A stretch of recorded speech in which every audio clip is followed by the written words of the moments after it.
เอายกแปลงเต้าได้เลยแปลงเต้าได้ อีเจ้ามี ตามสูตรเลย เป็นเต้าเนาะ อันนี้ก็พี่ถ้วยกับถ้วยเตา เซฟมา เมนูเตา นี่ไงตรงนี้ก็เอาแม่ข่าวกัน เมนูเตา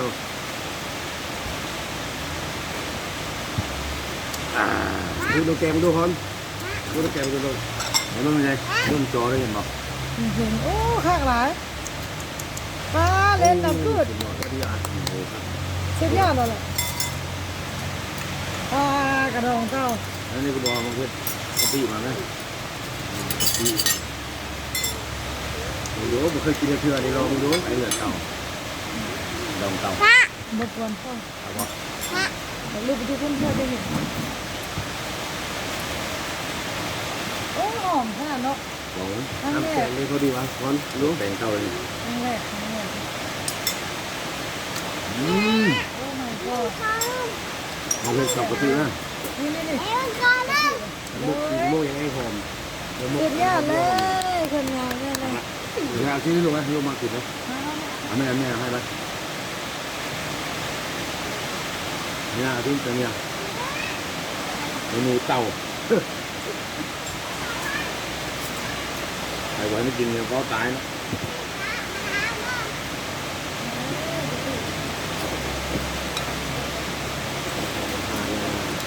ดูเลยอาหารจีนมากเลยเนี่ย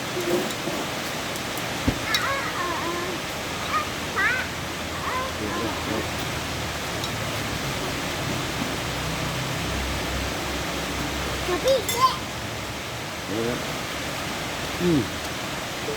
ป้าอันนี้หนัง ตรงนี้ซอยดีนะ กะปิ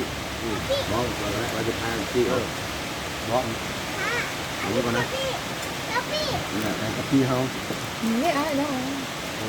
เราลองไม่ได้บ้างเลยลองไปกองนะ แล้วมันก็ ลองไปลองนะหักแรกวะ แล้วมันก็ลูก กระเด็น แล้วมันก็ลูกแล้วมันก็ลูก ลูกท้องข้างเลยนี่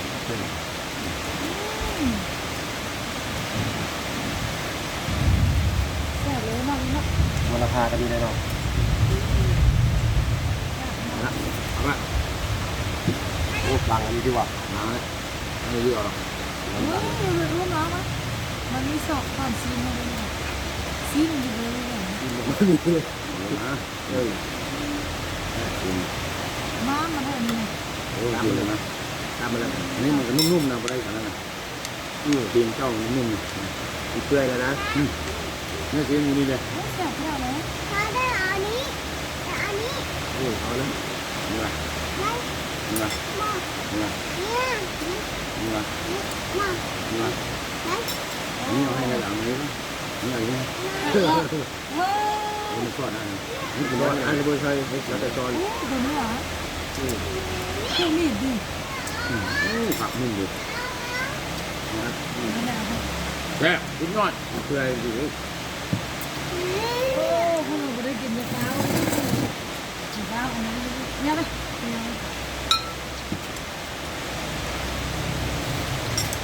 เล่นจงตั้ง เอาไหม อ่า เอาที่มือ อ่า ฮัลโหลอยู่ทางนั้นจึงเห็นอันนี้กัน ไอ้เย่ไอ้เย่ไปกับพระชีพระพระพระพระพระ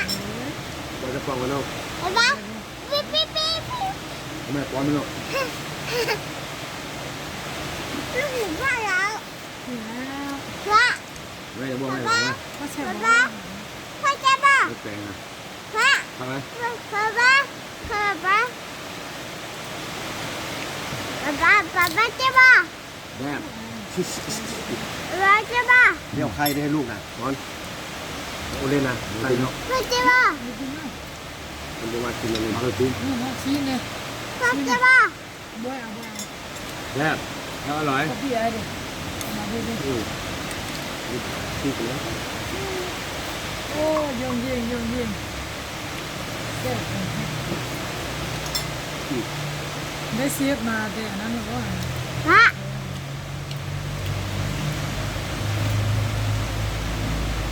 บอกห้องเลยของพี่ไหมห้องเลย พี่ ฮัลโหลพระ เนี่ย พระอันนี้ตัว มาทางนี้ยังเห็นนะมันเบิ้ลโอเล่นนะเออ พ่ออะไร ยังเห็นโอเล่นมาเบื้องนี้ มึงเจีอ่ะ โอ้ยแบบเอาเดี๋ยวก่อน แล้วลอง เข้าได้เป็นยังไงนะ แล้วลอง มาเข้าด้วยกัน แล้วลุงแจง เกือบตกมาแล้วนะ มาเบื้องที่อยากเห็นนะ ลุงแจงลุงแจง โอ้ยลูกแสงสุดยอ เป็ ด นลู มาก ก แสนนะ เจียบ่ แซ่บบ่ลูกแสง แซ่บ เจีย เนาะแซ่บแซ่บ ชอบ นี่ ลุง ขอบ แจ คุณ ง นะ เอาพี่มาเลยมาเลยนะโอ้ยโบราณมา ไอ้น้าฟ้าโน่โน่โน่โน่ป้าโน่โน่ป้าโน่โน่ป้าโน่โน่ ดังบ่ได้นะ ป้าป้า สวยนะมาหูฮะมาหู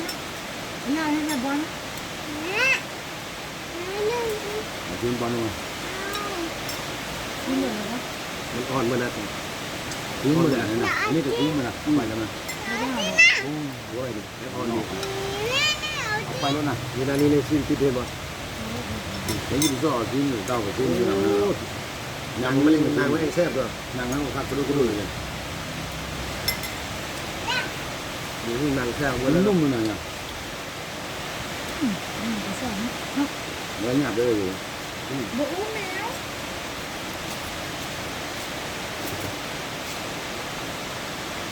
แล้วค มาพี่แม่มาพี่ ำป้าป้าเจ้าบ่ นี่ยังเห็นหุ้มนะ อะไรไปกินทางนั้นนี่ ป้าเจ้าบ่ ที่เห็น เขา ได้ ไปหา ไหม เลยนะไปอยู่มุ้ง มาพี่ลูกมาพี่มา ไม่ ได้ มีแต่เสียงแล้วเนาะ โดยมาพี่มาว่าทางนี้นี่ โอ้ ป้าเจ้าบ่ มาทางนี้จะเห็นอะไรไปที่แม่ไปอยู่ใกล้พ่อได้จะเห็นพ่อได้ไม่ได้ไปถึงมันยัง ไว้ เดี๋ยวทำไม่เกิ เสีย น บอเนี่ยเราพ่อเสียบออาสิ โอ้ผัก มันก็มีเสียง ป้าเจ้าบ่ มันมีเสียง เลือดแปลงเต้าเลือดแปลงเต้า ไม่เคยกินวะ มีคนทิ้งขวางให้กินเลือดแปลงเต้าหนาว จะไปกินข้าวเนาะ ป้าเอ้ย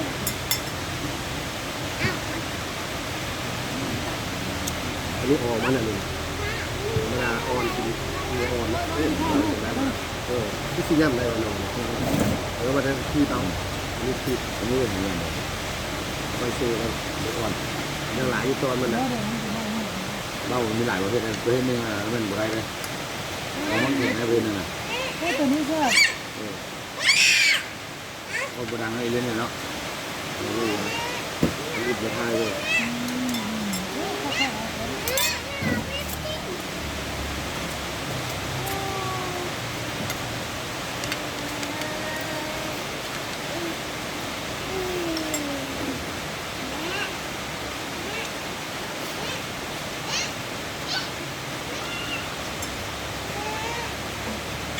หนังนี่ใช่ไหม อย่างแซ่บ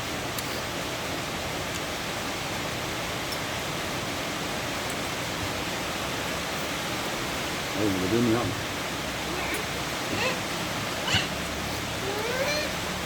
ไปทานตอนที่มั่วเลยเนาะ โอ้ยมันจะกินไปจอบงานนี่ล่ะ อะไร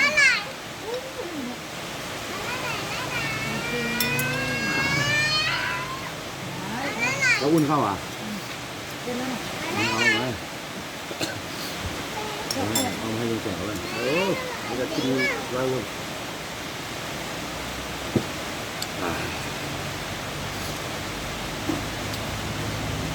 จ้า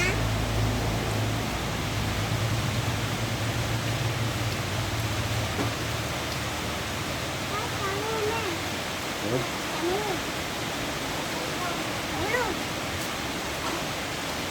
จิ้ม อุ้ย ว่าอันนั้นนี่ น đấy rồi nước cho mày đó hầu giấy được không hầu giấy được không ว่าคนเด้อ คุณhầu giấy được không เอาไก่น้อยเด้อ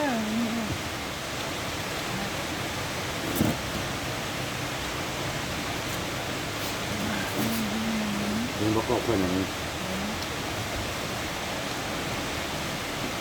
cái in khẩu cái thi hoàng trong ngoài là cái cái xịt ตัวนั้นผมเป็นเลยด้วย nhăn cho nó mà đấy như cái con này ơi mẹ nhìn mẹ nhìn thêm nữa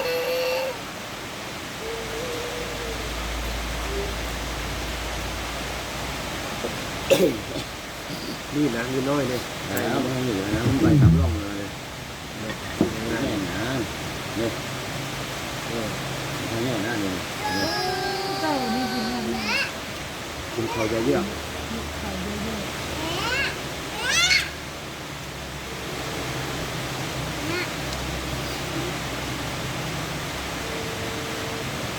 มันแซ่บมันนุ่มเลยหนังมันแซ่บเลยเนาะ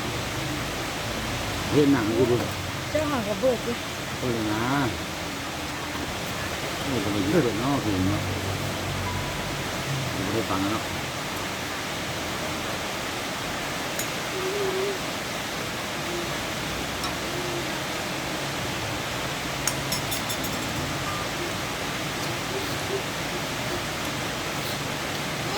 อยากพักผ่อนแล้วครับ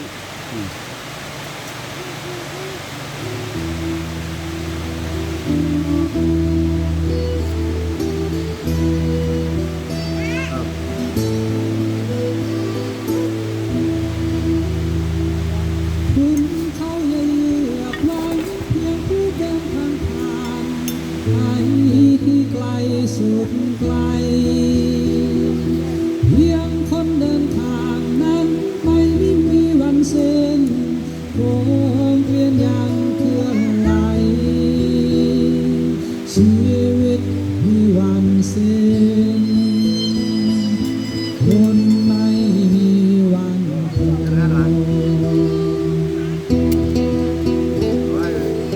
เข้าดูไก่เนี่ย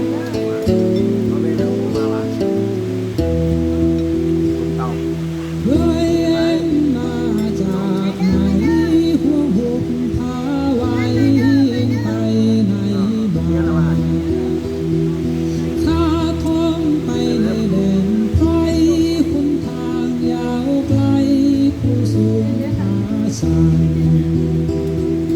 เฮ้ยแล้วเองไปทำไรก็เปลี่ยนบ้านใครผู้ใดเขียนคำ แม่ มี เนี่ย เรื่องราวมากมายจะเล่าเองจงฟังข้าก่อนผู้คนบนแผ่นพื้นดินเดือดร้อนแนวผู้พารำพัน จะเป็นน้ำพักเอาไปไว้ รีดเรไรร้องระงม เป็นสีเต่า แล้วก็ย่างหนักก่อนๆนะ พอละแต่สีเต่า